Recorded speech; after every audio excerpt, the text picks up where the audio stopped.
This is day 173 of the Zohar Kodesh, and we are on Daf Chafam Rav, where it says Matzpatz, Matzpatz, in large letters, 4 lines below that. Lo says Sheb Sarah Sierra Abishimsha. The time when the sun and the moon were almost on the same level, the sun did not sit well by the moon.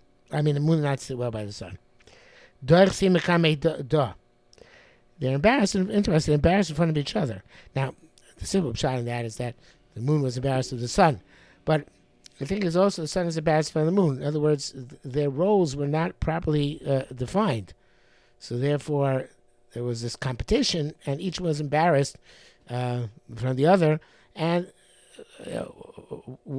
how am I supposed to get along with you? How am I supposed to deal with you? How are we supposed to function together? So, Sierra Amra, the moon said, "It's interesting passage in Shir Shirim. Echotira, where are you pasturing your sheep? In other words, what's your scope, and what's my scope?" So the sun said, "Shim Shamra," the continuation of the passage there. Echotarbit v'tzoraim. Where are you going to rest your sheep in the afternoons? In other words, the implication is, listen. During the daytime, I'm obviously going to reign supreme. So you have no place to be during the daytime. So you're going to go rest your sheep at that time when the Shemesh is Betokvo, the sun is in its most powerful situation. The Shraga Zira Echten Tzar B'Tzoraim. How can the smaller illuminate, radiate during the afternoon? Shamay etia kotia. So it's a very difficult line to translate Shir Shirim. What exactly that means? Why will I? Let's translate. Why will I be someone who is going around you? In other words. You're right. Why should I be tag along with you? It's not necessary. Shalma, like shaloma. And yeah, I will be kotia, like somebody who goes otia, the language of the Reed Mitrani says the Shir Shem language of otcha ota kadur passing Yeshaya. How am I going to? When am I going to surround? When am I going to hang around you in the middle of the afternoon? It's a good point. There's no point, no purpose to me there. So the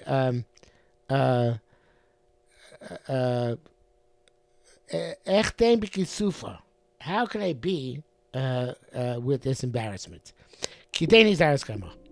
So the immediately the sun diminished itself.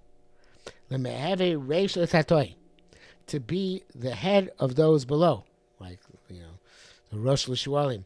But here, it's not a negative sense. Because obviously, Am Yisrael's Nimshal Yarech, and obviously the moon has a very powerful, positive connotation in this world. But the point is that the moon recognized that it has to be in the proper relationship to the sun, and therefore it's a secondary in significance. It's ahead of things which are below, or the hosts which receive from the sun. Go out in the footsteps of the sheep. In other words, you, the moon, are with the flock down below.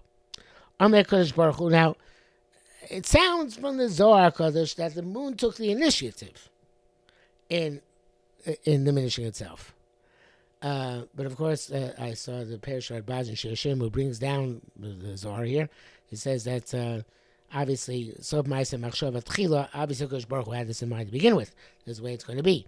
And the fact that at first they were of similar stature, so to speak, is very reminiscent of the idea of Gan Eden existing in the beginning. Bria, only for Adam immediately banished from there because that's not the way the Bria is supposed to be during the course of history.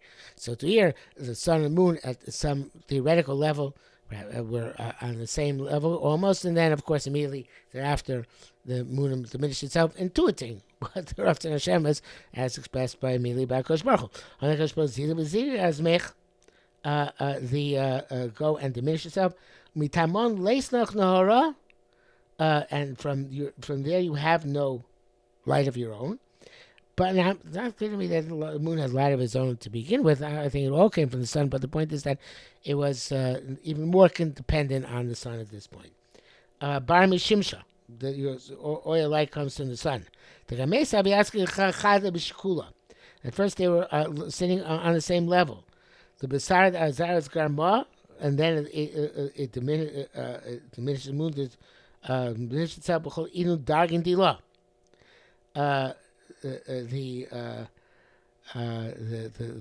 It diminished itself in the all of its levels, and now it's completely subservient and secondary to the sun. Avakabdi Reshalai, even though it's the head of all the everything which is created, or everything underneath it, which is everything besides the sun. Nevertheless, the lace birbuya barbe balo kechada. The Kavyachol, the feminine, the recipient, has no greatness other than when it's one with the masculine, with its so to speak husband. In other words, the light of the moon is contingently on the sun.